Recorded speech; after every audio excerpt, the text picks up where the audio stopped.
श्रीमात्रे नमः। या देवी सर्वभूतेषु शक्तिरूपेण संस्थिता नमस्तस्यै नमस्तस्यै नमस्तस्यै नमो नमः। सर्वमङ्गलमाङ्गल्ये शिवे सर्वार्थसाधिके शरण्ये त्र्यम्बके देवी नारायणि नमोऽस्तुते नारायणि नमोऽस्तुते। अरुणां करुणातरङ्गिताक्षीं धृतपाशाङ्कुशपुष्पबाणचापाम् अणिमादिभिरावृतां मयूखैः अहमित्येव विभावये భవానీ. శ్రీమాత్రే నమః. ధ్యాన శ్లోకాలు ఇప్పటి వరకు మనం తెలుసుకున్నాం. వీలైనంత వరకు అర్థం కూడా గ్రహించే ప్రయత్నం చేసాం. ఇవాళ నుంచి మనం స్తోత్రంలోకి ప్రవేశిస్తున్నాం కాబట్టి లలితా సహస్రనామ స్తోత్రంలోని కొన్ని శ్లోకాలకి ఇవాళ అర్థం తెలుసుకుని వాటి యొక్క పఠనం ఎలాగో ఆ సాధన కూడా చేసుకునే ప్రయత్నం చేద్దాము. మనకి దీనికంటే ముందుగా లలితా సహస్రనామాల గురించి మనం భాష్యం చెప్పుకున్నప్పుడు, మొదలు పెట్టుకున్నప్పుడు, ఉపోద్ఘాతం చెప్పుకున్నప్పుడు మనం ముందుగా తెలుసుకున్నది హయగ్రీవాగస్య సంవాదంగా ఇది రచించబడి ఉంది అనేది మనం ముందుగానే తెలుసుకున్నాము. వ్యాస మహర్షి చేత రచించబడిన ఈ గొప్పదైనటువంటి సహస్రనామ స్తోత్రాల రచన కూడా చాలా విశేషంగా జరిగిందండి. అన్ని దేవతల యొక్క సహస్రనామ స్తోత్రాలు అనుష్టుప్ ఛందస్సులోని, ఎందుకంటే సహస్రనామాలన్నీ దాదాపు అనుష్టుప్ ఛందస్సునే తీసుకొని అందులోనే రచించడం జరుగుతుంది. వ్యాసుల వారు అలానే మొదలు పెట్టారు కాబట్టి ఆ పరంపరని తర్వాత వచ్చినటువంటి మునులు ఋషులు కూడా కొనసాగించారు. అలా అనుకున్నప్పుడు అనుష్టుప్ ఛందస్సులోనే అన్ని రచించబడినప్పటికీ కూడా అన్ని దేవతా సహస్రనామాలకి దీనికి ఉన్న వ్యత్యాసం ఏంటి అంటే, మన విష్ణు సహస్రనామం చూసుకుంటే ఒకే నామం మరొక స్థానాల్లో కూడా మరొక చోట కూడా మరొక 2-3 సార్లు, ఒక్కొక్క నామం 2 సార్లు 3 సార్లు అలా తిరిగి మనకి రిపీట్ అయిన సందర్భం కనిపిస్తుంది. కానీ అదే అర్థాన్ని మనకి స్ఫురిస్తూ మనకి వివిధ స్థానాల్లో ఒకే నామం 2-3 సార్లుగా వచ్చినట్టు, అంటే సహస్రనామాలు అనే సంఖ్య చెప్పుకున్నప్పటికీ అలా కనిపించే అవకాశం ఉంది. కానీ లలితలో ఉన్న ప్రత్యేకత ఏమిటి అంటే, ఎక్కడా కూడా ఒక నామం మరొకసారి రిపీట్ అయినట్టు కనిపించదు. ఒకేలాంటి అర్థాన్ని స్ఫురిస్తున్నట్టు కనిపించినప్పటికీ కూడా ఆయా సందర్భాన్ని బట్టి దాని యొక్క అర్థం మారుతుంది. కాబట్టి అంటే మనకి తెలుగులో కూడా తెలుసు, ఒకే పదానికి పర్యాయ పదాలు ఉంటాయి, నానార్థాలు ఉంటాయి.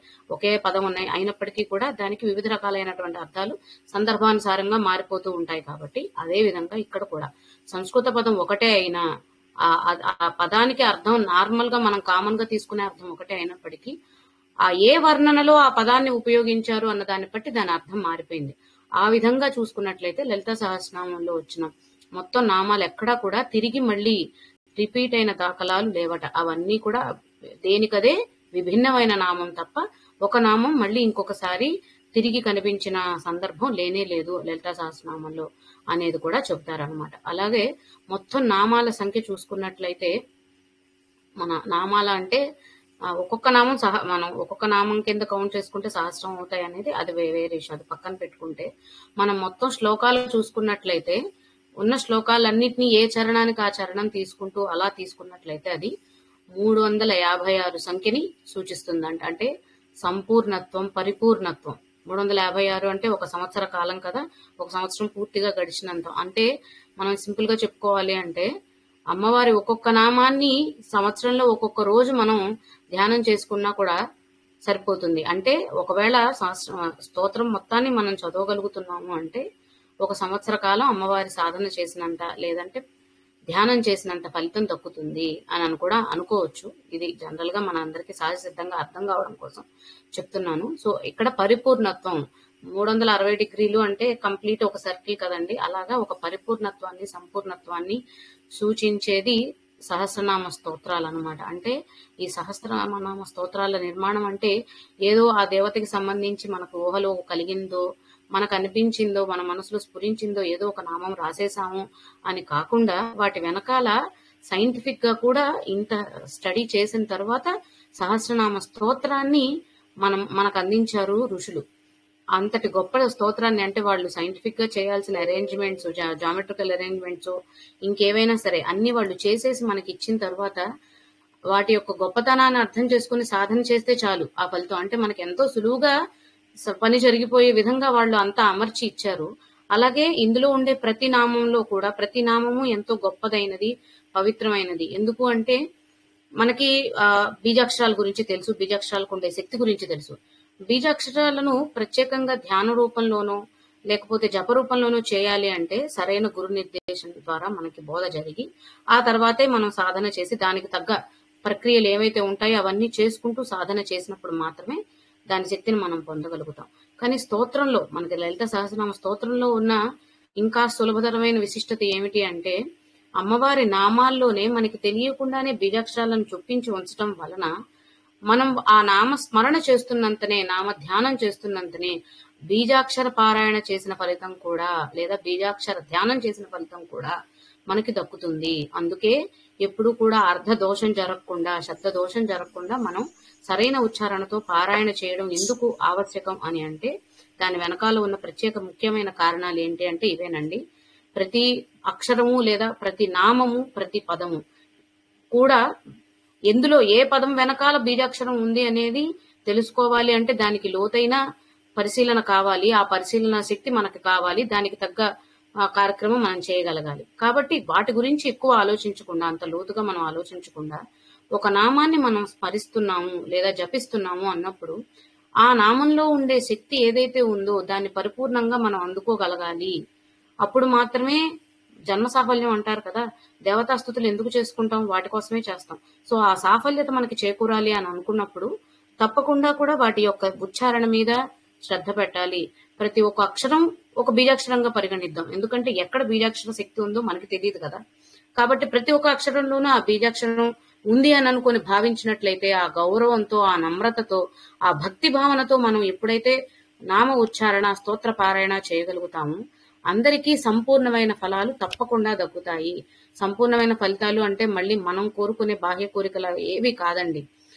ముందు నుంచి మనం చెప్పుకుంటున్నదే, మనం దేవతాస్తుతి ఇక్కడ తెలుసుకుంటున్నాం, నేర్చుకుంటున్నాము అంటే మనకి నిత్యం మనం ఎదుర్కొనే బాహ్య సంబంధమైన విషయాలకో, ఆ కోరికలకో లేదా మన కుటుంబీకులు, బంధువర్గీకుల కోసం మనం చేసే పూజ, ప్రార్థన కానే కాదు. అలా ఎప్పుడు కూడా ఆలోచించొద్దు, ఆశించొద్దు.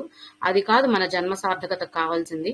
కాబట్టి ఇక్కడ సత్ఫలితాలు పొందుతాము అంటే మనకు అవసరమైన సత్ఫలితాలు ఏవైతే ఉంటాయో అవి పొందుతాం, మనం కోరుకున్నవి కాదు. మనం కోరుకున్నది నిజమైనదైతే అది కూడా పొందుతాం.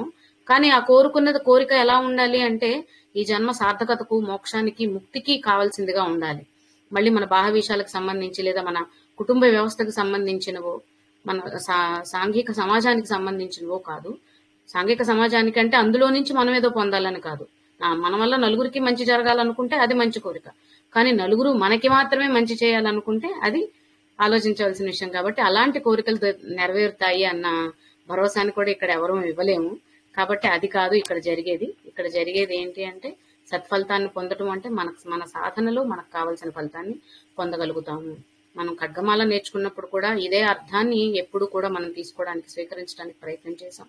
అదే ఆలోచనతో, అదే ప్రయత్నంతో ఇక్కడ కూడా మనం ఈ అర్థాలని తెలుసుకుందాం. ఎందుకంటే నామపారాయణ చేయడం అనేది భావనతో కూడి చేసుకుంటే, అర్థంతో కూడి చేసుకున్నట్లయితే దాని యొక్క ఫలితం, అది మనకు కలిగించే శక్తి వేరుగా ఉంటుంది. ఏదో పాఠం చదివినట్టుగా చదువుకుంటూ వెళ్ళడం వేరు, దాని యొక్క అర్థాన్ని, భావాన్ని మనసుకు తీసుకుని స్మరిస్తూ జపిస్తూ వెళ్ళడం వేరు. ఆ శక్తి మనకు కలగడం కోసమే ఇక్కడ అర్థం తెలుసుకునే ప్రయత్నం చేస్తున్నామే తప్ప వేరే ఉద్దేశం కాదు. అలాగే మళ్ళీ మళ్ళీ చెప్తున్నాను, నాకు అర్థం బోధపడినంతలో, నేను గ్రహించినంతలో, నాకు తెలిసినంతలో మాత్రమే మీ ముందుకు కూడా తీసుకొచ్చే ప్రయత్నం చేస్తున్నాను. ఎందుకంటే ఇది నేను మీకు తెలుపుతూ ఉండడం వల్ల నాకు కూడా జ్ఞానం పెరుగుతుంది. కాబట్టి అలా నేను పెంచుకుంటూ మీకు, నాకు తెలిసినంత దాన్ని మీకు కూడా, మీతో కూడా పంచుకోవాలన్న ప్రయత్నమే తప్ప ఆల్రెడీ మనం శ్రీనివాసరావు గారు చెప్పినవి చాలా విన్నాం. ఇంకా వేరే వేరే పెద్ద పెద్ద ప్రవచనకర్తలు చెప్తున్నవి మీరు చాలా మంది చాలా వినుండి ఉండొచ్చు. అందులోని పాయింట్లే నేను కూడా చెప్పేది. ఎందుకంటే వాళ్ళు చెప్పిన దానికి మించి గొప్పగా చెప్పే అవకాశం నాకెక్కడా దొరకదు. నేను వాళ్ళది చూసే తెలుసుకొని చెప్పాలి. కాబట్టి ఉన్నదాన్ని కూలంకషంగా ఎంతవరకు అర్థం చేసుకోగలమో అంతవరకు మనం అర్థం చేసుకునే ప్రయత్నం చేద్దాం. అలాగే సహస్రనామ స్తోత్రాలలో మనం బండాసుర వధ గురించే వింటాం. అంటే దానికోసమే అమ్మవారు ఉద్భవించారు అనేదే మన సహస్రనామ స్తోత్రాల్లో తెలిసేది. బ్రహ్మాండ పురాణంలో ఇది ద్వితీయ అధ్యాయంలో ఎందుకు ఉన్నది అంటే అక్కడి నుంచి అమ్మవారి ఉద్భవం ఎలా జరిగింది, అమ్మవారి శక్తులు, లీలలు ఇవన్నీ కూడా సహస్రనామ స్తోత్రంలో చెప్పుకుంటాం. సో అమ్మవారి లీలా వైభవం ఏంటి అని అంటే అమ్మవారి నామ వైభవం అవ్వచ్చు, లేకపోతే లీలా వైభవం అవ్వచ్చు, ఇంకా రకరకాల అమ్మవారి రూప వర్ణన అన్ని రకాలకి కంప్లీట్ గా అంటే పరిపూర్ణంగా లలితమ్మ వారిని తెలుసుకోవాలి అంటే సహస్రనామ స్తోత్రం ద్వారా కూడా తెలుసుకునే అవకాశం. అంటే ఇంకా చాలా ఉన్నాయి మనకి లలిత మహావైభవం తెలిపేవి చాలా ఉన్నాయి గ్రంథాలు, పుస్తకాలు. ఈ స్తోత్రంలో కూడా వాటన్నిటికీ సంబంధించిన అవగాహన కలిగించే విధమైన విషయాలే మనకి ప్రతి స్తోత్ర నామాల్లోనూ ఉన్నాయి అని చెబుతూ ఇందులో నామ వైభవం, రూప వైభవం, అమ్మవారి లీలా వైభవం, తత్వ వైభవం, తత్వచింతన లేకుండా ఎన్ని తెలుసుకున్నా మళ్ళీ మనం బాహ్య అమ్మవారి రూపాలంకరణకి వీటికే ప్రాధాన్యతలు ఇచ్చుకుంటూ పోతాం. కాబట్టి అందులో ఉన్న తత్వ వైభవం, మంత్ర వైభవం, అందులో ఉన్న మంత్రశక్తి నిగూఢంగా ఉన్నాయి కదా, ఇవన్నీ వీటన్నిటి గురించిన అవగాహన మనం ఇందులో తెలుసుకునే అవకాశం ఉంటుంది. కాబట్టి మొదటి శ్లోకాన్ని ఫస్ట్ చదివిన తర్వాత మనం చిన్నగా అర్థాన్ని గ్రహించడానికి ప్రయత్నిద్దాం. సో మనం ఫస్ట్ తీసుకున్నట్లయితే శ్రీ లలితా సహస్రనామ స్తోత్రం. ఓం ఐం హ్రీం శ్రీం శ్రీమాత్రే నమః. ఓం అనేది ప్రణవనాదం అని మనందరికీ తెలుసు. అలాగే ఐం హ్రీం శ్రీం ఇవన్నీ కూడా బీజాక్షరాలు.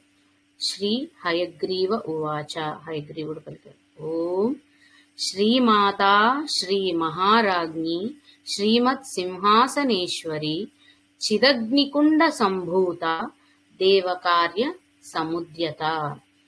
ఇంకొకటి ప్రారంభించే ముందు ఇంకొకటి అండి, ఎక్కడైతే మనకి ఒక్కొక్క నామానికి లేదా ఒక్కొక్క పదానికి మధ్య గ్యాప్ ఉందో అవి మాత్రమే విడివిడిగా నామాలుగా మనం ఉచ్చరించవచ్చు, పఠించవచ్చు.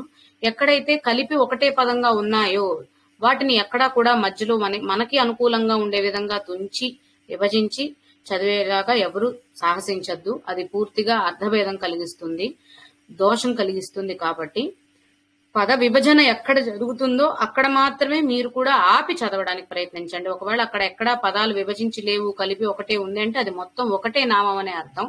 ఆ నామాన్ని అలానే చదవాలి తప్ప దాన్ని విడతీసే సాహసం మనం ఎవరూ చేయొద్దు దయచేసి. ఇక్కడ చూసినట్లయితే ముందుగా మనం ఓంకారంతో మొదలుపెట్టి శ్రీమాత శ్రీ మహారాజ్ఞి శ్రీమత్ సింహాసనేశ్వరి. చాలా సులభంగా చెప్పుకోవాలి అంటే ఈ మూడు నామాలు సృష్టి, స్థితి, లయ. మనం చెప్పుకునేది అదే కదా, ఈ మూడింటి మీదే ఈ ప్రపంచం అంతా నడుస్తుంది. సృష్టి, స్థితి, లయ కారకులుగా బ్రహ్మ, విష్ణు, మహేశ్వరులను కూడా చెప్పుకుంటాము. శక్తి ఏదైనా ఒకటే రూపం, దానికి పూర్ణరూపమా స్త్రీ రూపమా అనేది మనం తగిలించేదే. కాబట్టి మనకి ముందు కూడా లలిత సహస్రం మొదలు పెట్టుకున్నప్పుడు కూడా చెప్పుకున్నాం, ఇది కేవలం శక్తికి సంబంధించిన స్తోత్రమే కాదు, స్థుతి మాత్రమే కాదు, శివశక్తి రూపాలు సమానంగానే మనం పరిగణిస్తాం. కాబట్టి ఇద్దరి గురించి వస్తుంది అనేది మొదటి నుంచి చెప్పుకుంటూనే వచ్చాం మనం ధ్యాన శ్లోకాలు తెలుసుకునేటప్పుడు కూడా. అలా గమనించుకున్నట్లయితే ఇక్కడ కూడా శ్రీమాత శ్రీ మహారాజ్ఞి శ్రీమత్ సింహాసనేశ్వరి. శ్రీమాత అన్నప్పుడు సృష్టికి ప్రతిరూపంగా. ఎందుకు అంటే మాత అంటే తల్లి, తల్లి వల్లే కదా సృష్టి జరుగుతుంది. కాబట్టి సృష్టికి రూపంగా మాత అన్న నామం. మనకి జన్మనిచ్చిన తల్లి ఒక పరిధి వరకే మనల్ని కాపాడగలదేమో, కాయగలదేమో, లేకపోతే మనకు కావలసినటువంటి పోషణ అవ్వచ్చు, ఇంకేదైనా మన ఎదుగుదలకు కావాల్సిందో మానసికంగా, శారీరకంగా కొంతవరకే మనకి జన్మనిచ్చిన తల్లి చేయగలుగుతుంది. కానీ ఇక్కడ ఈ తల్లి ఎలా, ఈ సృష్టి మొత్తానికి బ్రహ్మాండం మొత్తం జరిగిందే ఆవిడ ద్వారా. కాబట్టి ఈ బ్రహ్మాండం మొత్తానికి తల్లి కాబట్టి ఆవిడ శ్రీమాత. శ్రీ అనే దానికి చాలా అర్థాలు ఉంటాయండి సంస్కృతంలో. మనకందరికీ తెలిసిన సాధారణమైన అర్థం ఏంటి, సాధారణమైన అని చెప్పడానికి లేదు, మనందరికీ తెలిసిన అర్థం ఏమిటి అంటే శ్రీ అంటే శుభమైనది, మంగళకరమైనది, గొప్పదైనది అని అర్థం వస్తుంది. శ్రీ అన్న అర్థంలోనే మనకి లక్ష్మి, గౌరీ, సరస్వతి నామాలు కూడా శ్రీ అన్నది సూచిస్తామండి. ఎందుకంటే వాళ్ళందరూ కూడా ఆ ముగ్గురు దేవతలు కూడా మనకి ప్రసాదించేవి అలానే ఉంటాయి, ప్రాప్తించేవి మనకు అలానే ఉంటాయి. కాబట్టి శ్రీ అన్న శబ్దానికి ఉన్న ప్రత్యేకత వేరు, దాని యొక్క అర్థం కూడా వివిధ స్థానాల్లో వివిధ రకాలుగా. శ్రీ అన్న పదాన్ని విడదీసుకున్నట్లయితే ష, ర, ఈ, ఈ మూడు శబ్దాలు కలిస్తే వచ్చినది శ్రీ అన్న పదం. ఇక్కడ కూడా చూసారు కదా, మూడు 3 రకాల స్వరూపాల యొక్క కలయికే శ్రీ అన్న అక్షరం అనుకుంటే, లేదా శ్రీ అన్న పదం అని అనుకుంటే 3 రకాల శక్తుల్ని మనం ఇందాక చెప్పుకున్నట్లు లక్ష్మీ, గౌరీ, సరస్వతులుగా తీసుకోవచ్చు అన్నమాట. శబ్దము, రవము, అలాగే ఒక్క నిమిషం అండి.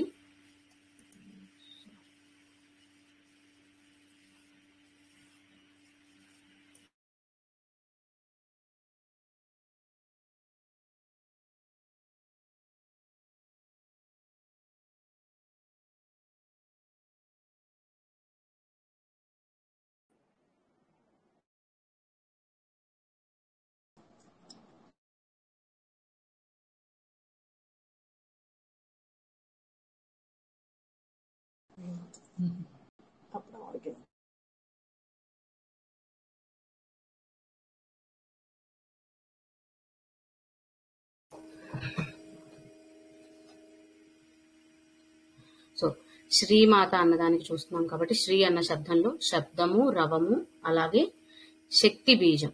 ఈ అనేది ఒక శక్తి బీజంగా తీసుకుంటే ఆ మూడిటి యొక్క కలయికే శ్రీ అన్న శబ్దం అని కూడా చెప్తారు. అలా చూసుకున్నట్లయితే ఎంతో గొప్పదైనటువంటి తల్లి, మహిమాన్వితమైనటువంటి తల్లి రూపం అని చెప్పుకోవచ్చు శ్రీమాత అన్న శబ్దంలో. అలాగే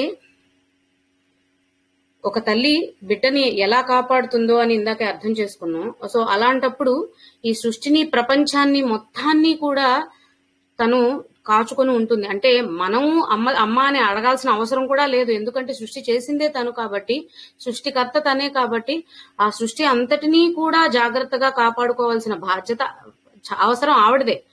కాబట్టి ఆ తల్లి, ఆ పరాశక్తి అలానే మనందరి మీద తన కరుణా దృష్టిని కలిగి ఉంటుంది. మనం ముందు ఇందాక శ్లోకంలో కూడా, ధ్యాన శ్లోకంలో అరుణాం కరుణా తరంగితాక్షిం, అటువంటి కరుణాపూరితమైన దృష్టిని ఎప్పుడూ మన వైపు ప్రసరిస్తూ ఉండేటువంటి గొప్ప తల్లి. ఎందుకు అంటే తల్లి బిడ్డను ఎలా కాపాడుకుంటుంది, బిడ్డ ఎలాంటి వాడైనా సరే, ఎలాంటి వాడైనా అంటే అందమా, కురూపియా, లేకపోతే మంచా, చెడా అన్న దాంతో తల్లికి బిడ్డతో సంబంధం ఉండదండి.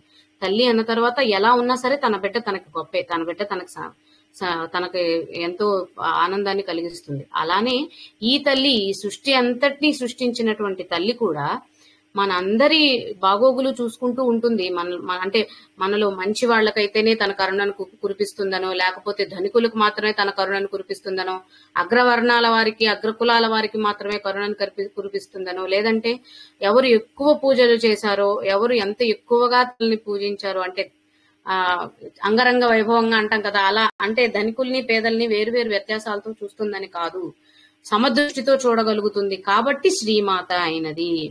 ఆ సమదృష్టిని మనం కూడా అలవర్చుకోవాలి అని అక్కడ చెప్పడం అండి. ఎప్పుడు కూడా మనం అమ్మవారి నామాన్ని అర్థం చేసుకుంటున్నాం అంటే అందులో ఉన్న తత్వాన్ని మనం స్వీకరించడానికి ప్రయత్నిద్దామే తప్ప, బాహ్య రూపం అనేది మన ధ్యాన ప్రక్రియ కోసము, మన పూజా ప్రక్రియ కోసం మాత్రమే ఉపయోగించుకుందాం. అంతకు మించి అక్కడే ఆగిపోవద్దు. దాని వెనకాల ఉన్న నిగూఢమైన అర్థం ఏంటి, ఈ రూప వర్ణన ఇక్కడ జరగడానికి కారణం ఏంటి, లేదా ఈ వర్ణన ఇక్కడ తీసుకోవడానికి కలిగిన ప్రత్యేకమైన కారణం ఏంటి, ఇది మనం గమనించడానికి, అర్థం చేసుకోవడానికి ప్రయత్నించాలి. అప్పుడే దీనివల్ల మనకు కలిగే ఫలితాలు ఏవైనా ఉంటాయి తప్ప, మళ్ళీ అక్కడ అమ్మవారి రూపవర్ణనగా మాత్రమే మనం స్వీకరించినట్లయితే మన ఎదుగుదలలో, మనం ఇక్కడి నుంచి మన పరిణతిలో మార్పు రావాలి. ఆ పరిణతిలో మార్పు రావాలంటే మన ఆలోచన విధానాన్ని మనం మార్చుకోగలగాలి. సో కాబట్టి ఇక్కడ శ్రీమాత అందరికీ శుభములను ఒసగే తల్లి అని అర్థం తీసుకోవచ్చు.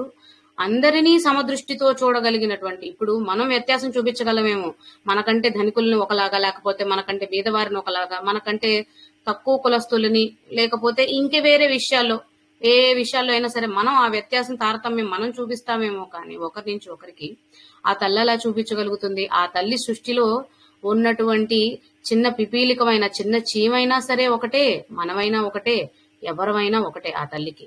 ఆ తల్లి సృష్టించిన పక్షి జాతైనా, వృక్ష జాతైనా, ఇంకేదైనా జంతు జాతి అవ్వచ్చు, ఏ జీవరాశి అయినా అవ్వచ్చు, సర్వజీవరా సమానత్వం ఆవిడ కలిగి ఉంటుంది. అందరినీ తన బిడ్డలు అన్నప్పుడు అందరినీ ఒకేలా చూస్తుంది. కాబట్టి నేను ఆ దేవతకు పూజ చేసినా, ఆ దేవుణ్ణి ఎంత ఆరాధించినా నాకు ఇది కలగలేదు, జరగలేదు అన్న ఆలోచనని చాలా మంది కలిగి ఉంటారు. నేను ఇంత ప్రార్థించిన ఉపయోగం ఏముంది, నాకు మంచి జరగనప్పుడు అని. ఆ ఆలోచన మనం ఎప్పుడూ చేయకూడదండి. తల్లి దృష్టి ఎప్పుడూ కూడా సమానంగానే ఉంటుంది. మనకప్పుడు అది అవసరం కాలేదు కాబట్టి అది దొరకలేదేమో అంతే తప్ప, అది రాలేదు కాబట్టి ఆ తల్లి మన వైపు లేదు, మనల్ని చూడట్లేదు, మనల్ని పట్టించుకోవట్లేదు అని మనం మన అమ్మ మీద కంప్లైంట్ చేయగలమా? చేయలేం కదా. అలానే ఆ తల్లికి కూడా మనం కంప్లైంట్ చేయొద్దు. ఎప్పుడు కూడా ఆ తల్లి మన వైపే చూస్తుంది, మనందరినీ కూడా కాపాడుతుంది. కాబట్టి శ్రీమాత, శ్రీ మహారాజ్ఞి, శ్రీ మహారాజ్ఞి. రాజ్ఞి అంటే రాణి, మహారాణి. ఎందుకు అంటే ఈ సృష్టినంతా కాపాడుతూ రక్షిస్తూ ఉన్న తల్లి అంటే ఆవిడ రాణులకే రాణి కదా, గొప్పది, అందరికంటే గొప్పది. కాబట్టి శ్రీ మహారాజ్ఞి, రాణి అన్న నామం వేరు, రాజ్ఞి మహారాజ్ఞి అన్నది దానికంటే ఉన్నతమైన స్థానాన్ని సూచిస్తుంది. కాబట్టి శ్రీ మహారాజ్ఞి, మనం ఇందా చెప్పుకున్నాం సృష్టి స్థితి లయ అని. సృష్టి చేసింది కాబట్టి మాత అని సంబోధించాం. ఆ సృష్టిని అంతటినీ కూడా కాపాడుతూ ఉంది కాబట్టి, ఆవిడ కనుసన్నల్లోనే ఈ సృష్టి అంతా నడుస్తుంది కాబట్టి శ్రీ మహారాజ్ఞి. మరి సృష్టి చేయగానే సరిపోదు కదా, ఆ సృష్టిని తల్లి బిడ్డని ప్రసవించిన వెంటనే వదిలేయదు. ఆ ప్రసవించిన బిడ్డ ఎదగడం కోసం ఎదిగే క్రమంలో తను నేర్చుకోవాల్సిన అన్ని కూడా నేర్పిస్తూ, ఆ నేర్పించే క్రమంలో తనకు అవసరమైనవన్నిటినీ కూడా అందిస్తూ అక్కడ అన్ని చేస్తుంది. అప్పుడే కదా తల్లి అని చెప్పగలుగుతాం. ప్రసవించి వదిలేస్తే తల్లి అని చెప్పం. అలానే ఈ తల్లి కూడా సృష్టి చేసి వదిలేయలేదు. ఆ సృష్టిని అంతటినీ కూడా సరైన విధానంలో నడుస్తూ వాళ్ళకి కావాల్సిన వనరులన్నిటినీ అందిస్తూ వాళ్ళని చేస్తుంది. కాబట్టి శ్రీ మహారాజ్ఞి. ఒక రాజు లేదా ఒక రాణి తన రాజ్యంలో ఉన్నటువంటి ప్రజలందరినీ ఎలా కాపాడుతూ వాళ్ళకి కావాల్సిన సౌకర్యాలన్నిటిని అమరుస్తూ అన్ని జాగ్రత్త పడుతూ చేస్తారో, ఈ తల్లి కూడా ఆ సృష్టిని అంతటినీ అలానే కాపాడుకుంటూ కాచుకుంటూ వస్తుంది. కాబట్టి శ్రీ మహారాజ్ఞి అన్న నామంతో అమ్మవారిని స్తుతిస్తున్నాం. తరువాత శ్రీమత్ సింహాసనేశ్వరి. మరి అంతటి రాణులకే రాణి, మహారాణి అటువంటి ఆ శక్తికి ఆసనం కూడా అలాంటిదే ఉంటుంది కదా. ఆవిడ కూర్చొని ఒక రాజుకి రాణికి స్వర్ణ ఖచ్చిత సింహాసనాలు ఎలా అయితే ఏర్పరిచి అమర్చి రాజ్యంలో వాళ్ళు ఉండి ఆ సింహాసనం మీద కూర్చొని రాజ్య పరిపాలన చేస్తారో, అలానే ఈ తల్లి కూడా శ్రీమత్ సింహాసనేశ్వరి, గొప్పదైనటువంటి పుణ్య మంగళకరమైనటువంటి సింహాసనంలో కూర్చొని ఉన్న ఈశ్వరి. ఈశ్వరి అంటే పాలిస్తున్నది. శ్రీమత్ సింహాసనేశ్వరి. ఈ గొప్పదైన సింహాసనం ఎక్కడేస్తామండి మనం? ఇప్పుడు రాజ్యులకైతే వాళ్ళ రాజ్యం ఇది, వాళ్ళ రాజధాని ఇది. ఆ రాజధాని నగరంలో ఒక రాజమహల్ కట్టించుకొని వాళ్ళు అక్కడ ఒక కచేరీ లాంటిది ఏదో ఏర్పాటు చేసుకుని అక్కడ ఒక సింహాసనం ఏర్పరిచి రాజులు అక్కడ ఆసీనులై ఉంటారు పరిపాలన చేసే సమయంలో. మరి ఈ తల్లి సృష్టి అంతా ఆవిడే చేసినప్పుడు ఈ సృష్టిలో ఆవిడ సింహాసనం ఎక్కడుంటుంది అంటే, సృష్టిలో జీవం ఉన్న ప్రతి జీవరాశి హృదయ స్థానమే ఆవిడ సింహాసనం. అందుకనే దాన్ని గొప్పదైనటువంటి, అంటే ఆసనం అని చెప్తే వదిలేస్తే సరిపోతుంది, శ్రేష్టమైన జంతువైనటువంటి మృగరాజు అయినటువంటి సింహముతో కూడిన పోలిక చేస్తూ శ్రీమత్ సింహాసనేశ్వరి. ఆ శ్రేష్టమైన జంతువు ఏదైతే ఉందో అడవిలో వనంలో ఆ సింహాసనాన్ని, అంత శ్రేష్టమైనటువంటి ఉత్కృష్టమైన సింహాసనం మీద ఆవిడ ఆసీనురాలై ఉంది. అంటే ప్రతి ఒక్కరి హృదయ స్థానంలో ఉంది అని అన్నప్పుడు ప్రతి జీవి కదలిక, నడవడిక, నడత అన్నీ కూడా చేస్తుంది ఆవిడే. కాబట్టి మనం ఇంక దేనికి భయపడక్కర్లేదు, సంశయాలు పెట్టుకోనవసరం లేదు, సంకోచించిన అవసరం లేదు. ప్రతి ఒక్క జీవరాశిలోనూ ఆ తల్లి కొలువై అంతలాగా కూర్చొని వాళ్ళని పరిపాలిస్తూ శ్రీ మహారాజ్ఞిలాగా ఉండి అలాగే శ్రీమాతలాగా కాపాడుతూ ఉన్నప్పుడు ఇక దేనికండి మనకి భయభ్రాంతులు? దేనికి ఉండనవసరం లేదు. మనం ధైర్యంగా ఉండడం కోసం మొదట్లోనే మనకి ఆ భరోసా ఇచ్చేస్తుంది తల్లి. నేను మీదనే ఉన్నాను, నువ్వున్నా లేకపోయినా నేను నీలోనే ఉన్నాను అన్న భరోసా తల్లి కలిగించింది. శ్రీమత్ సింహాసనేశ్వరి. నువ్వున్నా లేకపోయినా అంటే ఈ శరీరం శాశ్వతం కాదు, ఆత్మ మాత్రమే శాశ్వతం. కాబట్టి ఈ శరీరం ఉంటేనే ఉన్నట్టు కాదు, శరీరం లేకపోయినా ఉంది. ఇవన్నీ కూడా నిత్య స్వరూపాలు. శ్రీమాత, శ్రీ మహారాజ్ఞి, శ్రీమత్ సింహాసనేశ్వరి. అమ్మవారి నిత్య స్వరూపానికి ప్రతీకలు ఈ నామాలు అన్నమాట. నిత్యం, ఎల్లవేళలా, వర్తమానం కాదు, భవిష్యత్తు కాదు, భూతకాలంలో కాదు, లేకపోతే ఈ యుగం కాదు, పాత యుగంలో కాదు, తర్వాత యుగంలో కాదు, ఎల్లవేళలా ఎప్పటికీ నిత్యం. అంటే నాశనం అనేది, అంతం అనేది లేనటువంటి నిత్యం ఏదైతే ఉందో ఆ నిత్యంలో ఈ తల్లి ఎప్పుడూ ఉంది. అది గ్రహించకపోవడం మన అసమర్థత, లేకపోతే మన తెలివి అంతవరకే ఉండడం వల్ల తప్ప ఆ తల్లి ఇవాళ ఉంది రేపు లేదు, లేకపోతే ఇక్కడే ఉంది ఇంకొక చోట లేదు అని అనుకోవడం మన అమాయకత్వం అన్నమాట. అన్ని చోట్ల అన్ని వేళలా ఉన్నది అని చెప్పడం నిత్యత్వానికి ప్రతీకగా ఈ నామాలు. శ్రీమాత, శ్రీ మహారాజ్ని, శ్రీమత్ సింహాసనేశ్వరి. తర్వాత చిదగ్నికుండ సంభూత దేవకార్య సముద్యత. చిదగ్నికుండ సంభూత అనేది ఒక నామం, దేవకార్య సముద్యత అనేది ఇంకొక నామం. చిదగ్నికుండ సంభూత, చిత్ మన చైతన్యంలో పుట్టిన అగ్నికుండంలో నుంచి పుట్టింది అని చెప్పడానికి. చైతన్యము అంటే ఎక్కడైతే మనం ఎప్పుడైతే మన ఆలోచనలన్నిటినీ దురాలోచనలు అవ్వచ్చు, లేకపోతే మన కర్మ ఫలితాలకు సంబంధించిన ఆలోచనలు అవ్వచ్చు, లేదా మనలో ఉన్నటువంటి ఏమంటారు క్రోధము, మదము, మోహము, లోభము, వీటన్నిటినీ మనం ఎప్పుడైతే పారద్రోలి దైవత్వాన్ని సంతరించుకునే ప్రయత్నంలో మన సాధనని కొనసాగిస్తూ ఎప్పుడైతే సత్కర్మలకు సంబంధించిన ఆలోచనలు, అసలు సత్కర్మ దుష్కర్మ అని కాదు, మన కర్మ ఫలితాలన్నిటినీ కూడా మనం తుడిచిపెట్టి వేసుకోగలిగిన స్థితికి మన జీవన విధానం అవ్వచ్చు, మన సాధన అవ్వచ్చు, ఆ స్థాయికి చేరినప్పుడు ప్రతి మనిషి చైతన్యంలో నుంచి ఉద్భవిస్తుంది అని చెప్పడం అన్నమాట. ఆ చిత్ అనే అగ్నికుండము అందరిలోనూ ఉంది. అది ఎప్పుడు వెలుగుతుందో అప్పుడు ఆ వెలుగులో నుంచి ఉద్భవిస్తుంది. అది ఎలా వెలుగుతుంది అని అంటే మనం ఆచరించే ఆచరణలు, మన విధి విధానాలు, మనం పాటించేటువంటి పద్ధతులు, మనం అనుసరించే విధానాలను ఆధారం చేసుకుని ఎప్పుడైతే మన పూర్వకర్మ ఫలితాలని లేదా ఇప్పుడు రాబోయే వాటిలో ఎటువంటి కర్మల్ని చేయకుండా కర్మలన్నింటినీ కూడా జీరో చేసుకోగలిగినప్పుడు, శూన్యం చేసుకోగలిగినప్పుడు మాత్రమే, పుణ్యకర్మాలు లేవు, పాపకర్మాలు లేవు, ఏ కర్మలు లేని స్థితికి మనం చేరగలిగినప్పుడు మాత్రమే ఇది సాధ్యపడుతుంది. ఈ చిదగ్నికుండంలో నుండి అమ్మవారు ఉద్భవించడం అనేది, అమ్మవారు అంటే వేరే ఏదో కాదు, శక్తి. మనం కుండలిని చెప్పుకున్నప్పుడు కూడా అదే చెప్పాం కదా. సో అటువంటి చిదగ్నికుండం నుండి ఉద్భవిస్తుంది, సంభవిస్తుంది. ఎప్పుడు అంటే ఈ సాధన జరిగిన తరువాత. ఇక్కడేదో ఇప్పుడు మాత్రమే అమ్మవారు ఉద్భవించింది అని కాదు, ఇది అమ్మవారు ఎప్పటికీ ఉంది. మనం ఇందాకే చెప్పుకున్న ముందు నామాలన్నీ నిత్య స్వరూపాన్ని సూచిస్తాయి అని. మళ్ళీ ఇక్కడ ఉద్భవించడం ఏంటి అంటే మనలో ఆ జాగరూకత, మనలో ఆ జ్ఞాన జ్యోతి వెలగాలి. అప్పుడే మనం దాన్ని చూడగలుగుతాం. ఆ ఉద్భవం అనేది అప్పుడే మనం గ్రహించగలుగుతాం. కాబట్టి చిదగ్నికుండ సంభూత దేవకార్య సముద్యత. సింపుల్ గానే చెప్పేస్తున్నానండి, ఎక్కువ నేను ల్యాగ్ చేయలేను, చేయదలుచుకోవట్లేదు, మనం సాధన కూడా చేయాలి కాబట్టి. సో ఇలా ఎప్పుడైతే చిదగ్నికుండం నుంచి ఉద్భవించిందో, ఎందుకోసం ఉద్భవించింది? దేవకార్య సముద్యత, దేవకార్యములను చేయడం కోసం ఉద్యమిస్తుందట ఆవిడ. దేవకార్యములు అంటే ఏంటి? మనం ఇందాకే చెప్పుకున్నాం. ఎప్పుడైతే సత్కర్మలు లేవు, దుష్కర్మలు, పాప పుణ్యాలు ఏమీ లేకుండా మన కర్మలన్నింటినీ శూన్యం చేసేసుకొని దైవత్వాన్ని మనం సంతరించుకోగలుగుతున్నాము. అటువంటి వారికి ఆ తర్వాత స్థాయి ఏంటండి? ముక్తిని సాధించడం లేదా మోక్షాన్ని పొందగలగడం. సో వారు ముక్తిని లేదా మోక్షాన్ని పొందగలగడం కోసం కావలసినవి ఏదైతే ఉన్నాయో ఆ కార్యాలను చేయడానికి ఆవిడ ఉద్యమిస్తుందట. దేవకార్య సముద్యత. మనకి ఈ స్తోత్రాన్ని భండాసుర వధతో పోల్చుకుంటే, కథ రూపంగా చెప్పుకుంటే వేరే అర్థాలు వస్తాయండి. నేను ఇక్కడ తత్వపరమైన అర్థం మాత్రమే చెప్పదలుచుకున్నాను కాబట్టి ఇలాంటి అర్థాలు మాత్రమే చెప్తున్నాను.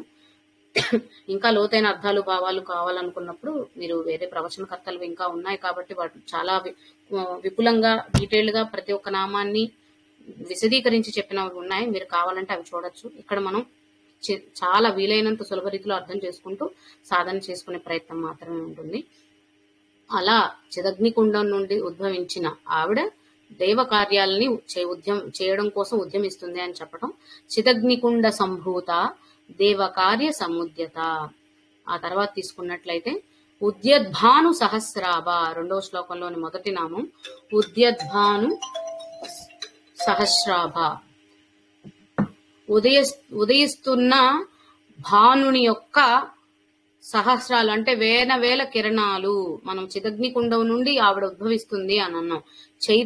మన చైతన్యం నుంచి ఉద్భవిస్తున్నటువంటి ఆవిడ సాధారణంగా ఉండదు కదా. ఆవిడ తేజస్సు చాలా ఎక్కువగా ఉంటుంది. అది ఎలా ఉంటుంది అంటే ఉద్యద్భాను సహస్రాభ, ఉదయిస్తున్న భానుడి యొక్క కిరణాల సమూహం. అంటే మనం అలా అయినా తీసుకోవచ్చు. ఉదయిస్తున్నటువంటి సూర్యులు ఎంతమంది అంటే వేల సూర్యుల యొక్క కిరణాలను ఒక సూర్యుడు మనకు కనిపిస్తుంటేనే ఆ ప్రత్యక్ష సూర్య భగవానుడి యొక్క కిరణాలని మనం మన కంటితో తిన్నగా చూడలేని పరిస్థితి. అలాంటప్పుడు వేల సూర్యుల కిరణాల తేజస్సు అక్కడ కనిపిస్తుందట. మనం అందుకనే అరుణాం కరుణా తరంగితాక్షి ప్రతి ఒక్క ధ్యాన శ్లోకంలో కూడా మనకి దీనికి సంబంధించిన వివరణ వర్ణన వచ్చింది. సో అమ్మవారి తేజస్సు ఏ విధంగా ఉంటుంది, ఆ శక్తి రూపం పరాశక్తి ఏదైతే ఉందో ఆ శక్తి యొక్క తేజస్సు ఎంత గొప్పగా ఉంటుంది అని చెప్పడానికి వాడిన నామం ఉద్యద్భాను సహస్రాభ. ఆ తర్వాత చతుర్బాహు సమన్విత. ఆ తర్వాత ఆ శక్తి ఎలా మనకు కనిపించిందట, ఎందుకంటే ఉద్యద్భాను సహస్రాభ అన్నప్పుడు అంత తేజస్సుని మనం మన కళ్ళతో చూడలేం కదా. ఆ తర్వాత చిన్న చిన్నగా అంటే ఒక్కసారిగా అంత వెలుగు మన కళ్ళ మీద పడిపోతే మనకంత కళ్ళు బోదరగా అయిపోతాయి, మనకేం కనిపించవు. తర్వాత చిన్న చిన్నగా మనం ఆకారాన్ని చూడగలుగుతూ ఉంటాం. అలా చూస్తున్న క్రమంలో తర్వాత మనకి అర్థమైంది ఏంటి అంటే చతుర్బాహు సమన్విత. సాధారణమైన అర్థం ఈ నామం నుంచి తీసుకోవాలి అంటే 4 భుజాలు కలిగినది అని అర్థం తీసుకోవచ్చు. మనకి శ్రీచక్రంతో పోల్చుకొని చెప్పుకోవాలి అని అనుకున్నప్పుడు చతుర్బాహు అన్నప్పుడు చతుర్భుజాన్ని ఊహించుకున్నట్లయితే లేదా చతురస్రాన్ని 4 భుజాలు కలిగినది అంటే చతురస్రాకారం అని గ్రహించినట్లయితే మనకి శ్రీచక్రంలో మొదట అంటే మన నవావరణలు ఉన్నప్పుడు మొదటి ఆవరణని మనం త్రైలోక్య మోహన చక్రాన్ని తీసుకుంటాం. అది మనకి చతురస్రాకారంలోనే ఉంటుంది. మనం శ్రీచక్రం గురించి అర్థం చేసుకున్నప్పుడు ఖడ్గమాలలో తెలుసుకున్నాము. అలా చతుర్బాహు సమన్విత చతురస్రాకారంతో అంటే ఆ మనం ఫస్ట్ చెప్పుకున్న త్రైలోక్య మోహన చక్రంతో కూడిన మిగిలిన అన్ని ఆవరణలతో కూడిన చతురస్రం. ఎందుకంటే లోపల బిందు రూపం నుంచి లెక్క పెట్టుకొని వస్తే ఇది 9వ ఆవరణ అవుతుంది. ఇక్కడ నుంచి లోపలికి మనం లెక్క పెట్టినట్లయితే ఇది మొదటి ఆవరణ అవుతుంది. అంటే ఎలా చూసుకున్నా సరే ఈ చతురస్రం దాకా ఉండాలి అంటే లోపల నుంచి అవన్నీ మనం కలుపుకుని తీసుకుంటేనే అవుతుంది. బయట ఉన్న మనకి చతురస్రాకార చక్రంలోని వర్ణన అనేది. కాబట్టి పూర్తి శ్రీచక్రాన్ని నిర్దేశిస్తుంది ఈ నామం అని అర్థం చేసుకోవచ్చు. చతుర్బాహు సమన్విత 4 బాహువులతో కూడి అన్నిటినీ కూడుకొని ఏర్పడినది అంటే పూర్తి శ్రీచక్రం. ఎందుకంటే మనం చెప్పుకున్నాం శ్రీచక్రం అంటే బయట ఎక్కడో ఉండదు, మన ప్రతి ఒక్కరి దేహంలో ఉంటుంది అని తెలుసుకున్నాం. అక్కడే చిదగ్నికుండంలో అమ్మవారు ఉద్భవిస్తుంది అని ఇప్పుడు తెలుసుకుంటున్నాం. కాబట్టి ఇక్కడ ఇది కూడా అర్థం చేసుకోవచ్చు. చతుర్బాహు సమన్విత అంటే శ్రీచక్ర రూపానికి ప్రతీకగా ఈ నామం ఉంది అని. లేదు అని అనుకుంటే 4 భుజాలు కలిగి ఉంది. మనం ధ్యాన శ్లోకాల్లో కూడా తెలుసుకున్నాం, పాశము అంకుశము ఇవన్నీ ధరించి ఉంది 4 హస్తాల్లో అనేసి. అలా కూడా మనం ఈ నామాన్ని అర్థం చేసుకోవచ్చు. తర్వాత రాగస్వరూప పాషాఢ్య క్రోధాకారాంకుశోజ్వల. ఇందాక మనం చెప్పుకున్నట్లు పాశము అంకుశము అమ్మవారి చేతుల్లో ఉన్నాయని ధ్యాన శ్లోకంలో కూడా చదువుకున్నాం కదా. ఇక్కడ కూడా అలా మనం దాన్ని తీసుకున్నట్లయితే ఎటువంటి పాశాలు కలిగి ఉంది అంటే రాగస్వరూప పాషాఢ్య. రాగం అనేటువంటి రాగస్వరూపం అంటే రాగయుక్తమైనటువంటి, రాగయుక్తం కాదు, రాగము అంటే ఇక్కడ సంగీత పరంగా కాదండి, మనకి మన బంధువుల మీదో మన పిల్లల మీదో మన తల్లిదండ్రుల మీద ఉండేటువంటి బంధాలు ఏవైతే ఉంటాయో వాటిని ఇక్కడ రాగము అని అంటున్నాం. మనం ఎప్పుడైతే ఈ సంసారిక జీవితంలో ఉంటామో మనకి మన బంధువర్గం మీద అవ్వచ్చు, లేదంటే మన సొంత వాళ్ళ మీద అవ్వచ్చు, మన భార్యాభర్తల మీద, మన పిల్లల మీద, మన తల్లిదండ్రుల మీద, మన వాళ్ళందరి మీద కూడా మనకి ఎంతో విపరీతమైనటువంటి ప్రేమ అనురాగం ఇవన్నీ కలిగి ఉంటాము. ఇటువంటి రాగాలనే పాశాలతో బంధింపబడి ఉంటాము అని చెప్పడం అన్నమాట. రాగస్వరూప పాషాఢ్య. అందుకని ఎలా ఉండాలి అంటే అనుబంధాన్ని కలిగి ఉండాలట, కానీ బంధాన్ని కలిగి ఉండకూడదంట. బంధం అంటే ఇంకెప్పటికీ విడతీయలేదన్నమాట, దాని నుంచి బయటపడడం చాలా కష్టం. సో కాబట్టి మనం ఈ ప్రాపంచిక విషయంలో ఎందుకు అంటే ఇది శాశ్వతమైంది కాదు అనేది అందరికీ తెలిసిన నిత్య సత్యం. అయినప్పటికీ కూడా ఈ బంధాలు ఎప్పుడైతే మనం గట్టిగా దృఢపరుచుకుంటున్నామో వాటి నుంచి బయటికి రాలేక వాటితో ఉండే పరిస్థితి ఎలాగూ లేదు. బయటికి రావాలంటే వదిలేయలేని పరిస్థితి. ఇక్కడే కొట్టుమిట్టాడుకుంటూ జీవి అల్లల్లాడిపోతూ ఉంటుంది. కాబట్టి రాగస్వరూప పాషాఢ్య, ఆ పాశం అనే దానిలో మనం బంధాలను కలిగి ఉండడం కాదు, అనుబంధం అంటే అవసరమైనప్పుడు ఉంటుంది, ఎంత మేరకు కావాలో అంత మేరకే ఉంటుంది, తర్వాత ఉండదు అనమాట. అది మనకి పుట్టిన మన పిల్లల మీద అవ్వచ్చు, మనకి జన్మనిచ్చిన మన తల్లిదండ్రుల మీద అవ్వచ్చు, మనతో జీవితాన్ని పంచుకున్న మన భాగస్వాముల మీద అవ్వచ్చు, ఎవరి మీదైనా అవ్వచ్చు. అనుబంధాన్ని మాత్రమే కలిగి ఉండాలంట, కానీ బంధాన్ని పెంచుకోకూడదంట. ఎందుకంటే ఎవరూ శాశ్వతం కాదు కాబట్టి. రాగస్వరూప పాషాఢ్య అంటే అటువంటి రాగాలన్నిటినీ మన మీద ప్రేరేపించేటువంటి పాశమును ఆవిడ కలిగి ఉంటుంది. తర్వాత క్రోధాకారాంకుశోజ్వల. రాగము అంటే ప్రేమకి ప్రతిరూపంగా, ప్రేమ అనురాగం ఇలాంటి వాటికి ప్రతిరూపంగా చెప్తాము. క్రోధాకారాంకుశోజ్వల. అంకుశము అంటే మనకి తెలుసు, ఏనుగుని కంట్రోల్లో పెట్టడానికి, దాని అధీనంలో ఉంచుకోవడానికి మావటివాడు వాడేది అంకుశం. అంటే అంత పెద్దటి ఏనుగు కూడా ఒక చిన్న అంకుశంతో అధీనంలోకి రాగలుగుతుంది మావటివాడికి. ఎందుకంటే మావటివాడికి తెలుసు కాబట్టి ఎక్కడ దాన్ని నొక్కితే అది నా అధీనంలోకి వస్తుంది, నా మాట వింటుంది అనేది తెలుసుకొని మావటివాడు దాన్ని ప్రయోగిస్తూ అంత పెద్దటి మహా శరీరాన్ని కలిగినటువంటి ఏనుగును కూడా తన కంట్రోల్లో ఉంచుకొని తను చెప్పినట్టుగా అది నడుచుకునేలాగా ఆయన చేస్తాడు. అదే విధంగా ఇక్కడ కూడా ఆవిడ క్రోధాకారాంకుశోజ్వల, క్రోధం అనే అంకుశాన్ని కూడా, అంటే దాంతో మనల్ని దండిస్తుందని కాదు, మనల్ని దండిస్తుందనో శిక్షిస్తుందనో భయపడకూడదు. అవసరమైనప్పుడు, ఇప్పుడు అమ్మైనా సరే బిడ్డడికి అన్నమే పెడుతుంది, వాడు సరిగ్గా తినకపోతే గట్టిగా మందలించో, అవసరమైతే దండించో తినిపిస్తుంది కదా. ఎందుకంటే నువ్వు కడుపు నిండా తింటేనేరా నీకు ఆరోగ్యం, నువ్వు అప్పుడే బలంగా ఉంటావని. అది తల్లి ప్రేమ. అలా ప్రేమ పూరితమైన క్రోధాన్ని మన మీద చూపిస్తుందే తప్ప ఎవరిని దండించడం, శిక్షించడం అంటే వాళ్ళని శపించడం అని అనుకోకూడదండి. ఆ దండనలో కూడా ఆ తల్లి ప్రేమనే మనం చూడగలగాలి, ఆ తల్లి కరుణనే అర్థం చేసుకోగలగాలి. అటువంటి క్రోధాకారాంకుశ ఉజ్వల, ఆ క్రోధాకారమైనటువంటి అంకుశంతో ఉజ్వలిస్తూ ఉందట. అంటే ఆవిడ అవి కూడా ధరించి ఉంది అని చెప్పడం అనమాట. తర్వాత మనోరూపేక్షు కోదండ. ఇప్పుడు రాగము, క్రోధము ఇవన్నీ ఎప్పుడు పనిచేస్తాయి అనంటే మన మనస్సును బట్టి, మన మనస్సు ఎలా ఆలోచిస్తే, మన మనస్సులో ఎటువంటి భావన కలిగితే, ఆలోచిస్తే అనకూడదు, ఎలాంటి భావన కలిగితే దాని మీద ఆధారపడి ఇవన్నీ కూడా మనకి బయటపడుతూ ఉంటాయి అన్నమాట. కాబట్టి మనస్సునే కోదండంగా, మనోరూప ఇక్షు కోదండ. ఇక్షు అంటే చెరకు గడ అండి, చెరకు విల్లు. చెరకు విల్లే అమ్మవారి ఆయుధం అక్కడ. మనకి వేరే కోదండం కాదు కదా, కోదండం అంటే వేరే విల్లు కాదు, చెరకు విల్లునే ఆవిడ ధరించి ఉంటుంది. కాబట్టి ఆ చెరకు విల్లు ఏంటి అంటే మన మనస్సులు, మనందరి మనస్సుల్నే ఆవిడ చెరకు విల్లులుగా ఆవిడ చేతిలో ధరించి ఉంది. పంచ తన్మాత్ర సాయక, ఈ పంచ తన్మాత్రలనే తన పుష్ప బాణాలుగా కలిగి ఉంటుంది. తన్మాత్రలు అంటే శబ్ద రూప రస గంధ, శబ్ద రూప స్పర్శ రసగంధ, ఈ 5 పంచ తన్మాత్రలని ఆవిడ పంచ పుష్ప బాణాలుగా కూడా ధరించి ఉంది అని మనకి రూపవర్ణన చేసుకుంటున్నాం కాబట్టి రూపవర్ణనలో అలా చెప్తారు. సో ఈ పంచ తన్మాత్రలన్నీ కూడా మన మనస్సు వాటిని అధీనంలో ఉంచుకోగలిగితే ఈ రాగాలు, క్రోధాలు కూడా మనల్ని ఏమీ చేయలేవు. ఎప్పుడైతే వాటి అధీనంలోకి మన మనస్సు వెళ్ళిపోతుందో, అంటే శబ్దాన్ని చూసో, స్పర్శను పట్టో, రూపాన్ని పట్టో, రుచిని పట్టో, దేనైనా దానికి మనం దాసులం అయిపోయాము అంటే అవి మన మీద వాటి యొక్క శక్తిని ఎప్పుడైతే చూపించగలుగుతాయో అప్పుడు మనం ఇక్కడ వాటికి బానిసలుగా మారిపోయినట్టు, నిజమైన శక్తి రూపాన్ని అర్థం చేసుకోలేకపోయినట్టు. కాబట్టి ఆవిడ చేతిలో ఇవన్నీ ఉన్నాయి అంటే మన శరీరమే ఒక శ్రీచక్రం అనుకుంటే ఇవన్నీ కూడా మన లోపలే నిక్షిప్తమై ఉన్నాయి అని చెప్పడమేనండి. మనం రూపవర్ణన చెప్పాను కదా ఇందాక కూడా, రూపవర్ణన మనకు ఒక విగ్రహం అనేది కనిపిస్తే మన ధ్యానం ఏకాగ్రత కుదురుతాయి కాబట్టి రూపవర్ణన. కానీ ఆ రూపవర్ణన నుంచి కూడా అర్థం చేసుకోవాల్సింది ఇది.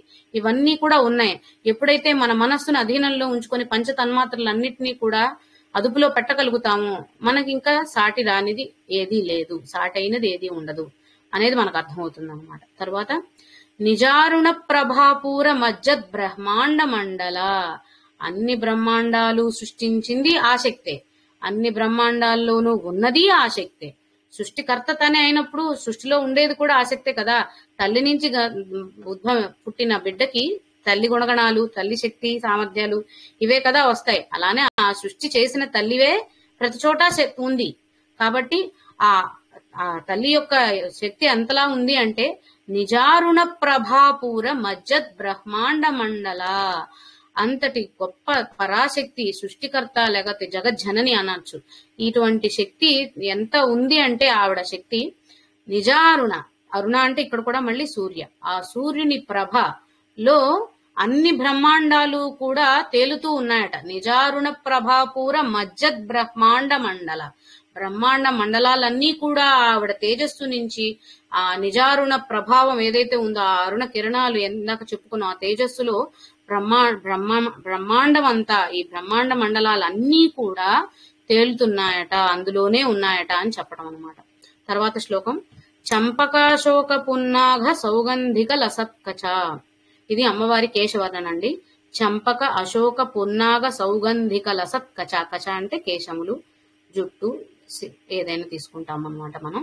సో ఇటువంటి పూలు రకరకాలైనటువంటి దైవీ పుష్పాలన్నీ కూడా ఆవిడ కొప్పులో అలంకృతమై ఉన్నాయట. ఎందుకు అంటే ఆవిడ కొప్పులో ఉన్న సువాసన, ఆవిడ కేశ సంపదకున్న సువాసనని కొంతైనా మనం తీసుకోలేకపోతామా అని ఈ పుష్పాలన్నీ, అంటే చంపకము అంటే మనకు తెలుసు, సంపెంగ పువ్వు, సంపెంగ పువ్వుకి ప్రత్యేకమైన వాసన ఉంటుందని మనకు తెలుసు. అలాగే అశోక పుష్పాలు, పున్నాగ పూలు, సౌగంధిక, ఇవన్నీ కూడా సుగంధభరితమైనవని మానవులుగా మనకు అర్థమైనవి. కానీ అవి అంత గొప్ప పుష్పాలు కూడా అవన్నీ తల్లి కొప్పులో చేరడానికి ఎదురు చూస్తూ ఉంటాయట. ఎందుకంటే అక్కడ ఉన్న సుగంధ పరిమళాలని, సువాసనలని మనం ఎంతో కొంత మనకి కూడా తగులుతాయి కదా అని. అంతలాగా అంటే ఆ పుష్పాల జీవితం కూడా ధన్యం కదా, తల్లి పాదాల దగ్గర చేరిన పుష్పాలు కూడా. అందుకనే మన సనాతన ధర్మంలో పూసిన ప్రతి పువ్వుని దేవతను ఆరాధించడానికి, మందిరాన్ని చేర్చడానికి మనం ఎంతో ప్రయత్నిస్తూ ఉంటాము. సో ఈ సనాతన ధర్మంలో మనం పెట్టుకునే ఆచారాలన్నిటికీ కూడా వెనక ఉండే మూలార్థాలు, గూఢార్థాలు ఇవే ఉంటాయండి. అవి తెలియక అజ్ఞానంలో మనం కొన్నిటిని వదిలేసుకుంటూ కాలాతీతంగా మార్పులు చేసుకుంటూ వెళ్ళిపోతున్నాం. సో అలా ఇక్కడ ఆవిడ కేశ సంపద అంత దృఢంగా నల్లని కురులు కలిగి ఆవిడ ఉంటే ఈ పువ్వులన్నీ కూడా ఆ కేశంలో అలంకారంగా వెళ్ళడానికి ప్రయత్నిస్తాయట. కురువిందమణి శ్రేణి కనత్కోటీర మండిత. తర్వాత అమ్మవారి కిరీటం, కురువిందమణులు. కురువిందమణులు అంటే ఎరుపు వర్ణాన్ని సూచిస్తాయటండి. ఇవి కూడా ఆ ప్రత్యేకమైన మణులు, వాటికి ప్రత్యేకమైన క్వాలిటీస్ ఏవో ఉంటాయట. ఆ కురువింద మణులన్నిటినీ కూర్చి ఆవిడ కిరీటంలో అమర్చి, అంటే అలా అంత అలంకృతంగా ఆవిడ కిరీటాన్ని అమర్చి ఆవిడకి అలంకరిస్తారట. ఇక్కడ సూచించే ఎరుపు వర్ణాన్ని, అరుణ వర్ణాన్ని మనం శాంతికి ప్రతీకగా, శక్తికి ప్రతీకగా తీసుకోవచ్చు అన్నమాట. అలా కురువింద మణిశ్రేణి కనత్కోటీర మండిత, అటువంటి మణులతో కూడిన ఏమంటారు ఆ కిరీటాన్ని ధరించి ఉంది ఆవిడ అని చెప్పడం. తర్వాత అష్టమీ చంద్ర విభ్రాజ దళిక స్థల శోభిత. ఇది మొత్తం ఒకటే నామంగా మనం ఇందాక కూడా కురువింద మణిశ్రేణి కనత్కోటీర మండిత కలిపి ఒకటే నామం చదవాలండి. ఇప్పుడు మనకు అర్థమైంది కదా. కురువింద మణుల శ్రేణులు, శ్రేణులు అంటే చాలా రాసులు, అన్ని మణులన్నీ కూడా కూర్చి ఒక దానిలో ఏర్పరిచి ఆ కిరీటాన్ని అమ్మవారికి అలంకరించారు అనేది ఆ నామం సూచిస్తుంది. కాబట్టి మనం ఎక్కడైనా దాన్ని తుంచాము అంటే అర్థం మారిపోతుంది కదా. ఈ కురువింద మణులన్నిటినీ కూర్చి అమర్చిన కిరీటాన్ని ధరించిన శక్తి తల్లి అనేది ఆ నామానికి అర్థం. కాబట్టి దాన్ని ఎక్కడ తుంచద్దు. తర్వాత అలాగే అష్టమీ చంద్ర విభ్రాజ దళిక స్థల శోభిత. అష్టమీ చంద్రుడు, దీని గురించి మనకి సార్ కూడా చాలా సార్లు చెప్పారు. మనకి శుక్లపక్షం, కృష్ణపక్షం తీసుకున్నప్పుడు పాడ్యమి నుంచి అమావాస్య వరకు లేదా పౌర్ణమి వరకు మనం తిథులు గమనించుకున్నప్పుడు ఆ చంద్రుని యొక్క కళ అమావాస్య అంటే కృష్ణపక్షంలో ఒకలాగా, శుక్లపక్షంలో ఒకలాగా, ఒక్కొక్క రోజు ఒక్కొక్కలాగా ఉంటుందనేది మనకి తెలిసిన విషయం. కానీ ఏ పక్షంలో అయినా, శుక్లపక్షమైనా బహుళపక్షమైనా కృష్ణపక్షం ఏ పక్షంలో అయినా సరే అష్టమి నాడు అంటే అష్టమి తిథి నాడు మాత్రం చంద్రుని యొక్క శోభ ఏ పక్షంలో అయినా సరే ఒకేలా ఉంటుంది, మార్పు ఉండదు. అంటే ఎప్పటికీ కూడా ఒకేలా ఉంటుంది అన్నదాన్ని మనకి తెలియపరచడం కోసం వాడిన ఒక ఉదాహరణ చెప్పుకోవచ్చు. అష్టమి చంద్ర విభ్రాజ, అష్టమి నాటి చంద్రుడు ఏ పక్షంలో అయినా అష్టమి నాటి చంద్రుడు ఒకేలా ఎలా ఉన్నాడో అటువంటి శోభను, అటువంటి శక్తిని మనకు కలిగి ప్రసాదించేది అష్టమి చంద్ర విభ్రాజ దళిక స్థల శోభిత. అటువంటి శోభను ఎప్పుడూ కూడా మన వైపు ప్రసరిస్తూ ఉంటుంది అని చెప్పడానికి ఈ నామం అర్థం చేసుకోవచ్చు. అష్టమి చంద్ర విభ్రాజ దళిక స్థల శోభిత, విభ్రాజత్ అలిక స్థల శోభిత, విభ్రాజ దళిక స్థల శోభిత అవుతుంది. ఇది కూడా మొత్తం కలిపి అంటే అష్టమి నాటి చంద్రుడికి ఎంతటి ప్రత్యేకత ఉందో చూడండి. అలాగే అష్టమి తిథికి కూడా, అష్టమి నాటి చంద్రుడి శోభతో మనం పోలుస్తున్నాము అంటే అష్టమి తిథి కూడా అంత గొప్పది, పవిత్రమైందే కదా. మనకి చూడండి ఎన్ని మూఢాచారాలు, అష్టమి నోములు దేనికి పనికిరావు అని చెప్పేసి మనం చాలా పనులు ఆ రోజుల్లో మొదలు పెట్టాలన్నా, ఏదైనా కొత్తది తీసుకోవాలన్నా, ఇంకేదైనా విశేషమైన కార్యం ఆ రోజు చేయాలన్నా కూడా ఆలోచిస్తాము, భయపడతాము. కానీ చూడండి ఆ శక్తి రూపాన్నే అష్టమి చంద్ర విభ్రాజ అని అష్టమి చంద్రుడితో పోలుస్తున్నాము అంటే అది ఎప్పటికీ దోషపూరితమైన తిథి కాదు, అది మంచి తిథే. అది మనం అర్థం చేసుకోవడం మన మూఢాచారాల్లో అలా మారిపోయింది. కానీ అంతటి శోభని కలిగి ఉంది ఆవిడ అని చెప్పడం ఈ నామం ఉద్దేశం అన్నమాట. తర్వాత ముఖచంద్ర కలంకాభ మృగనాభి విశేషిక. అమ్మవారి కిరీటము, కేశ సంపద ఈ వర్ణనంతా అయిపోయిన తర్వాత చిన్న చిన్నగా శక్తి రూపాన్ని వర్ణించేటప్పుడు శిరస్సు నుండి పాదాల వరకు వర్ణిస్తారటండి. అలాగే పురుష రూపాలని మనం వర్ణించేటప్పుడు పాదాల నుంచి మొదలుకొని శిరస్సుకు వర్ణిస్తారట. అదే ఆనవాయితీ. కాబట్టి ఈ స్తోత్రంలో కూడా అలానే ఉంది. అమ్మవారి శిరస్సు, కిరీటం ఇవన్నీ అయిపోయి, కేశ సంపద అయిపోయింది. ఇప్పుడు అమ్మవారి ముఖ శోభ ఎలా ఉంది, ఇవన్నీ అమ్మవారి అలంకరణ, ముఖం నుండి అమ్మవారి అలంకరణ ఎలా ఉంది అని చెప్తున్నారనమాట. ముఖచంద్ర కలంకాభ మృగనాభి విశేషిక. అమ్మవారి పాల భాగం వేల చంద్రుల కాంతితో వెలుగొందుతుందట. అంత తెల్లగా చంద్రుడి వెలుగు, చంద్రకాంతి ఎలా ఉంటుంది, పున్నమి వెలుగు కావచ్చు ఏదైనా, అటువంటి కాంతితో వెలుగుతున్న పాల భాగంలో మృగనాభి విశేషక. మృగనాభి అంటే కస్తూరి తిలకం అని అర్థం వస్తుందండి. మృగము అంటే మనం చెప్పుకున్నాం సంస్కృత పదంలో లేడిని, జింకని మృగము అని అంటారని. కస్తూరి తిలకం లలాట పలకే అని కృష్ణుడి వర్ణంలో కూడా మనకి పద్యంలో వస్తుంది. అదే వర్ణన, ఎందుకంటే అది వేరు ఇది వేరు కాదు కాబట్టే అలాంటి వర్ణన ఇక్కడ కూడా ఉంది. అమ్మవారి పాలభాగం మీద కస్తూరి తిలకాన్ని ధరించి ఉంది. మృగనాభి విశేషక, చాలా విశేషంగా మృగనాభి కస్తూరి తిలకాన్ని ధరించి ఉంది. సుగంధ భరితమైనటువంటి, పరిమళ భరితమైనటువంటి కస్తూరి తిలకాన్ని ధరించి ఉంది అని చెప్పడం కోసం. సో ఈ వర్ణనలన్నీ ఎందుకున్నాయి, ఇదే అటువంటి ఆచారాన్ని మనకి కూడా ఎందుకు పెట్టారు అని అంటే, ఆ తల్లి రూపవర్ణన ఇలా ఉంది అని చెబుతూ ఎప్పుడైతే దాన్ని మనము ఆచరించగలిగి, అంటే రూపంలో అంటే కేవలం అటువంటి చీరలు, కట్టుబొట్టు, వేషధారణ మాత్రమే కాకుండా ఆలోచన విధానంలో కూడా సమదృష్టితో, సమభావంతో, మనం ముందే చెప్పుకున్న శ్రీమాత అంటేనే సమదృష్టిని అన్నిటి మీద ప్రసరించగలిగింది అని, అలా సమభావనని మనం కూడా పెంపొందించుకొని సరి సమానంగా మన తోటి వారిని కావచ్చు, మన తోటి జీవరాశిని కావచ్చు, ఎందుకంటే మన పుట్టుక ఈ భూమి మీద ఎలా జరిగిందో మిగిలిన జీవుల పుట్టుక కూడా అదే విధంగా జరిగింది. కారణం మారుండొచ్చు, స్థానం మారుండొచ్చు, రూపం మారుండొచ్చు. సో ప్రతి జీవరాశిలోనూ మనలాంటి శక్తే ఉంది, మనలో ఉన్న పరమాత్మ ఆ జీవిలో కూడా ఉంది అన్న భావన మనకి కలగాలి అంటే ఇటువంటి జీవన విధానాన్ని, ఆచరణలని, పద్ధతులని, వేషధారణలని, ఆ దేవతా శక్తి రూపం ఎలా ఉందో మా భూమి మీద శ్రీమూర్తి కూడా ఇలాంటి వేషధారణలోనే, ఇలాంటి అలంకారంలోనే ఉండి వాళ్ళు మనసులో కూడా ఇలాంటి ఆలోచనలనే పెట్టుకోగలిగితే వారు కూడా ఆ శక్తితో సమానమే అని చెప్పడం కోసమే ఇవే ఆచరణలను మనకి మన జీవన విధానంలో కూడా పాటించే విధానాన్ని మన సనాతన ధర్మంలో మనకి అలవాటు చేశారు. సో ఇవాళకి ఈ 5 నామాల వరకే తీసుకుందామండి, మిగిలినవి తర్వాత చూద్దాం. కొద్దిసేపు వీటి సాధన చేసుకొని వాటి క్లోజ్ చేద్దాం సెషన్ ని. ఓకే.